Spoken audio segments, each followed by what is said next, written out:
How do bar height affect your bunny hops? Do they? Is that a myth? We'll talk about it in this video. Just Quick says, I have 10-inch rise bars right now and I can't properly bunny hop. I know I need way shorter bars. I'm 5'11" or 6 foot. I don't know. I haven't checked. Should I get the 9.25 rise or 9.5 rise?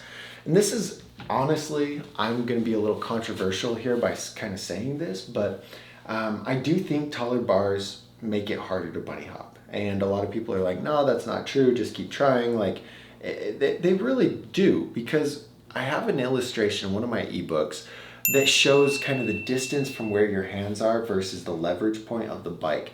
And so if you draw a straight line from the top of the handlebars to the back wheel on 10-inch bars and 8-inch bars, that's going to be shorter. And what's important to do is make sure that you don't loop out every time you lift up the front wheel. Having a high bunny hop is going to be a lot easier if your front wheel can come up to a certain height without looping out.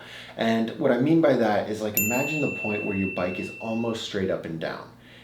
You can bunny hop just a little bit higher than you can lift your front wheel and still hop. And so if I can lift my front wheel almost all the way up and then I can still hop, the hop brings my back wheel to level out with my front wheel, okay?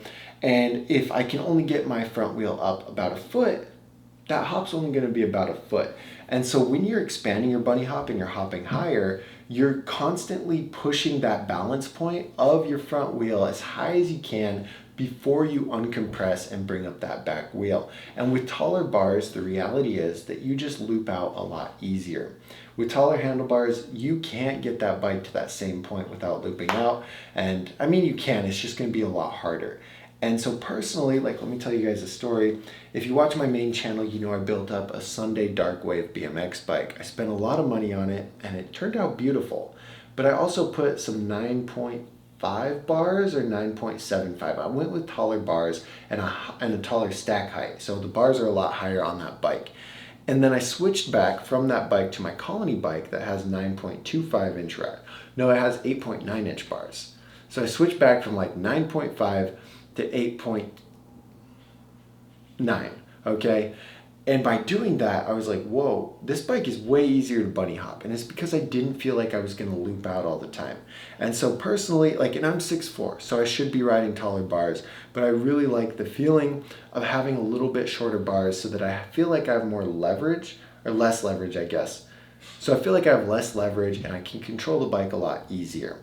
And so if you are struggling with bunny hops and you have really tall bars, just try this. Knock it down half an inch. If you're riding 9.5s, try 9s. If you're riding 10s, try 9.5s. And I really think that you're gonna feel a lot more control and a lot more stability when you pull back for bunny hops. Now this question came from my BMX Nerds Discord. This Discord is a free Discord with over 800 like-minded BMX riders. Everybody in there wants you to progress, wants you to be better at riding bikes, and if you're not in the Discord, you're definitely missing out. So click the link in the description, join the free Discord,